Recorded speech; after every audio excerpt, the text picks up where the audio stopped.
kenalin aku Uung. Buat yang belum kenal aku juga salah satu seperti kalian, tentara pejuang ASI. Yes. Dan anak aku 13 bulan, sampai sekarang aku juga masih tetap menyusui langsung karena Marvel nggak mau botol. But it's okay, botol dan nenen semua sama aja sih. Yang penting kita tetap menyusui, mengasihi, tetap semangat. Buat mami, jangan lupa follow podcast aku ya. Dan jangan lupa juga yang nonton di YouTube, kalian harus subscribe. Terus kalian juga komen-komen lah berikutnya mau dibahas apa, kasih aku masukan. Semisal kalian lihat, kalian yang punya WhatsApp aku langsung aja kasih masukan, kurang begini. Oke, hari ini aku mau mulai. Kenapa sih aku start YouTube dan podcast ini? Karena jujur aku banyak banget pengen sharing ke kalian.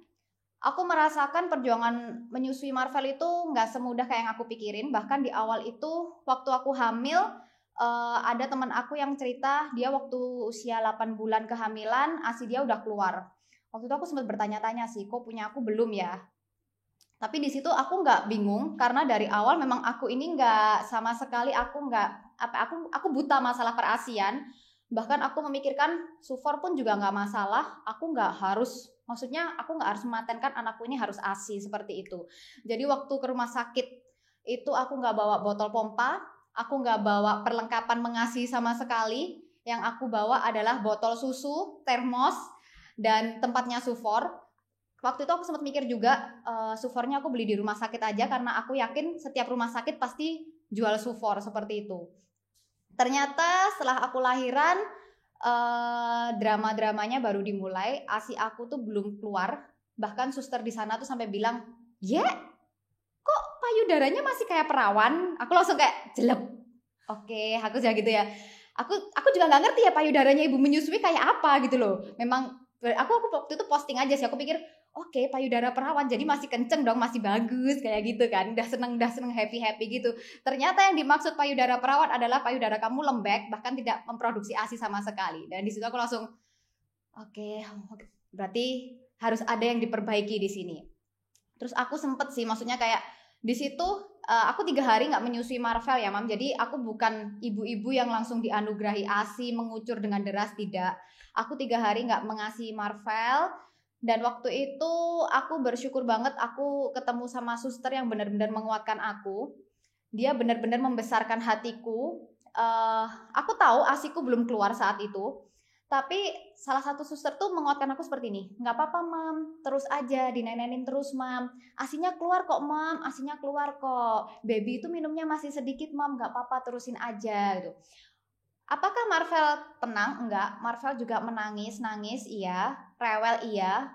Karena aku juga masih ibu baru. Ini Marvel anak pertamaku. Aku masih minim banget pengetahuan tentang bagaimana cara mengasuh baby baru lahir. Itu betul-betul nggak kepikiran.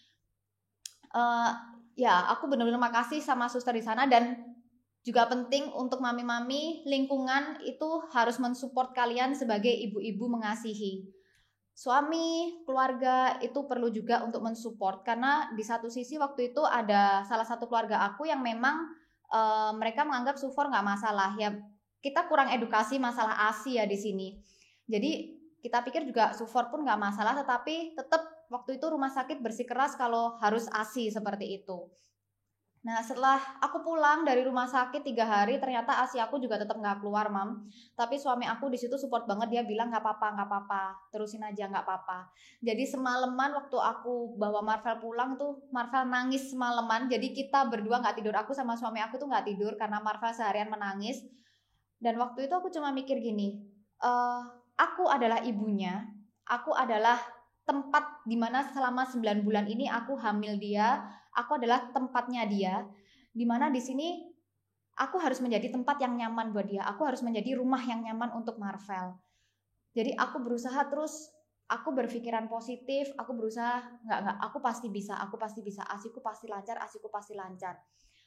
Dan ajaibnya ketika aku memulai untuk berpikiran positif, ketika aku memulai untuk ya aku menerima diriku yang seperti ini, Marvel itu langsung tenang saat itu juga. Dan aku ngomong sama dia sih, Marvel, ayo Marvel bantu mami ya, Marvel bantu mami untuk nenen, Marvel bantu mami untuk merangsang ASInya supaya ASI ini bisa lancar buat Marvel, kedepannya Marvel bisa kenyang, Marvel bisa tumbuh jadi anak yang sehat, anak yang kuat.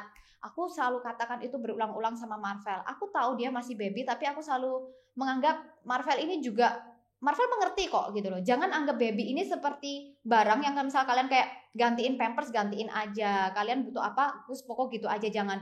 Anggaplah mereka ini seperti manusia. Ajaklah mereka berbicara. Walaupun mungkin mereka belum bisa untuk menanggapi mami-mami, tapi mereka itu mengerti. Mereka itu bahkan bisa menjawab dengan cara mereka sendiri seperti itu. Jadi balik lagi kenapa aku benar-benar pingin banget bikin YouTube dan podcast ini, karena aku merasa banyak mami-mami yang seperjuangan sama aku, dimana anak pertama kita mungkin belum banyak informasi, terus belum lagi ternyata dramanya selama ibu menyusui itu nggak cuma 1, 2, 3 tapi banyak, dan itu betul-betul terus berlanjut sampai sekarang pun Marvel usia 13 bulan masih terus berdrama-drama dan banyak dramanya.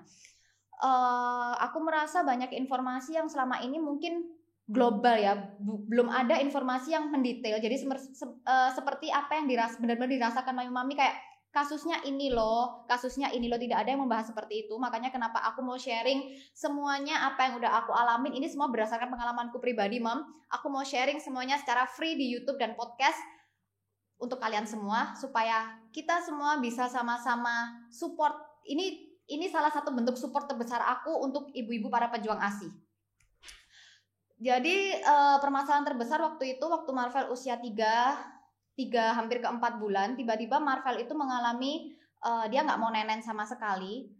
Dia nenen sama aku tuh sampai nangis-nangis. Dia bahkan menjauh dari payudara aku. Aku sempet kayak, jujur waktu itu karena kita udah kacau balau ya, Mam, berasa kayak ditolak anak menyusui itu lebih parah daripada diputusin pacar. Aku merasa seperti itu sih. Jadi betul-betul kayak di hati tuh kayak, loh kenapa kok Marvel nggak mau sama mami, kenapa seperti itu.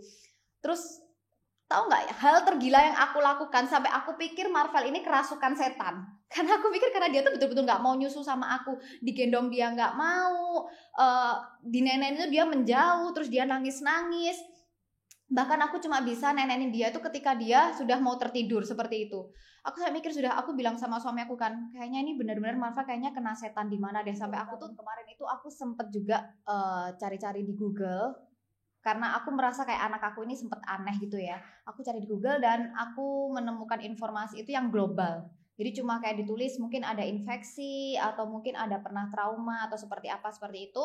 Akhirnya yang aku lakukan adalah aku bawa Marvel ke dokter. Terus di dokter juga sempat maksudnya dicek, itu udah berat badan Marvel itu nggak naik ya, Mam, karena gangguan menyusui itu tadi, berat badan Marvel itu nggak naik. Dan dokter juga bilang semuanya sehat kok, nggak ada masalah, nggak ada problem apapun. Terus aku bertanya, terus kenapa anak aku ini gitu loh. Jadi pikiranku tuh semakin kemana-mana, semakin kayak hal-hal yang seperti itu tuh semakin menghantui pikiranku. Terus waktu itu aku betul-betul aku sampai kebawa emosi. Jadi waktu aku nenenin Marvel tuh aku sampai marah sama dia kayak, Marvel kenapa sih? Apa sih gitu loh. Marvel tuh maunya apa? Aku tuh sampai sempet kayak agak ngebentak dia seperti itu. Terus ya ini aku bilang benar-benar banget support, harus ada lingkungan yang mendukung. Waktu itu suami aku tuh langsung ingetin aku seperti ini. Kenapa sih? Kenapa gitu loh. Anak kamu ini belum ngerti apa-apa gitu loh. Kamu tuh ibunya. Kalau semisal sampai kamu nggak ngerti apa yang dimau anak kamu, itu bukan salah anak kamu gitu loh. Di situ aku langsung kayak oh iya ya, nggak seharusnya aku tuh seperti ini gitu. Ketika aku mau Marvel yang tenang, maka aku pun harus tenang dulu gitu. Jadi akhirnya waktu itu aku mulai menenangkan diri. Aku ngajak ngomong Marvel baik-baik, kayak, Marvel maaf ya, aku say sorry sama dia. Marvel maaf mami ya, mami tadi udah emosi sama Marvel, mami tadi udah bentak Marvel seperti ini seperti itu. Mami aku jelasin sama dia, mami tuh ngerasa kayak gini loh, kalau misal memang ini bukan karena hal-hal yang seperti itu, Marvel bantu mami ya buat nenen lagi ya. Mami sedih loh nak. Aku sampai bilang sama dia ya, mami sedih loh nak kalau misal Marvel tuh menolak nenennya mami tuh bakal sad nanti. Aku sampai bilang kayak gitu. Aku curhat gitu sama Marvel. Dan itu memang nggak instan, nggak setelah aku ngomong seperti itu Marvel langsung mau nenen, enggak. Sampai itu berjalan selama kurang lebih itu hampir 2 bulan. Jadi selama 2 bulan itu juga berat badan Marvel itu nggak naik. Marvel nggak mau botol ya, Mam, dia full DBF sama aku. Berat badan Marvel nggak naik sampai akhirnya aku ketemu sama Kelor. Dan di Kelor ini hal pertama yang aku betul-betul rasain itu adalah di jam tidurnya Marvel. Jadi selama dia yang nggak mau menyusui itu karena dia nggak mau nyusu kan, dia itu sering ketiduran karena dia capek menangis. Aku juga nggak mau paksa di situ, aku udah nggak mau paksa Marvel untuk nyusu aku lagi karena aku takut dia semakin trauma. Jadi waktu itu yang aku rasain benar-benar tuh dia tiba-tiba tuh tidur nyenyak.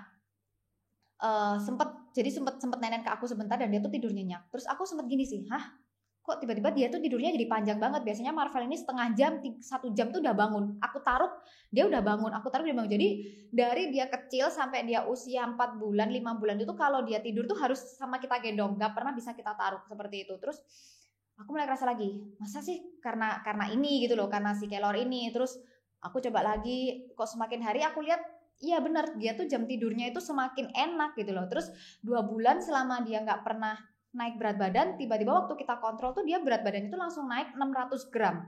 Itu buat aku tuh betul-betul langsung kayak yes, akhirnya Marvel tuh berat badannya naik gitu loh. Aku sampai seneng banget, happy banget. Terus dan si dokter cuma bilang, Bu, berat badan anaknya udah naik ya, maksudnya udah bagus ini, udah diterusin aja, seperti itu. Dokter tuh kemarin sempet, jadi tuh dia kayak dipikirnya tuh ada trauma di Marvel, tapi aku merasa ini bukan sekedar trauma. Menurutku ini ada hal lain, ya mungkin karena aku merasa di kualitas ASIku. Jadi ASIku ini banyak, Mam. Karena aku juga rajin mompa, ASIku ini banyak, tapi ASIku ini encer. Aku merasa ASIku ini nggak kental. Setelah sekarang aku konsumsi kelor, aku merasa, aku melihat perbandingan ya, ASIku ini sekarang tuh kental. ASIku yang dulu tuh nggak seperti ini gitu loh. Makanya kenapa aku merasa mungkin inilah kenapa dulu Marvel itu setiap 30 menit, setiap 1 jam sekali dia tuh pasti bangun. Seperti itu. Dan di sini akhirnya aku tuh kayak aku terbeban banget, kayak aku merasa kayak aku harus sharing ini maksudnya aku merasa pasti ada banyak ibu-ibu di luar sana yang nggak bisa menyuarakan seperti ini. Pasti ada banyak ibu-ibu di luar sana yang punya problem yang sama seperti yang aku rasakan, tapi mereka nggak tahu mereka harus mencari jalan keluar di mana. Itulah kenapa aku mau mencoba untuk start YouTube dan podcast ini, supaya aku ingin kita sesama ibu-ibu kita saling support. Aku ingin menyuarakan ini loh dukungan terbaikku untuk kalian ibu-ibu gitu loh. Mungkin aku nggak bisa ketemu kalian langsung, mungkin aku nggak bisa langsung datengin kalian gitu loh. Tapi walaupun itu cuma sekedar kita sharing via WhatsApp, aku tuh merasa kayak kita ini seperjuangan, kita ini satu tim. Ayo kita bangun sama-sama, ayo kita tuh bangkit sama-sama.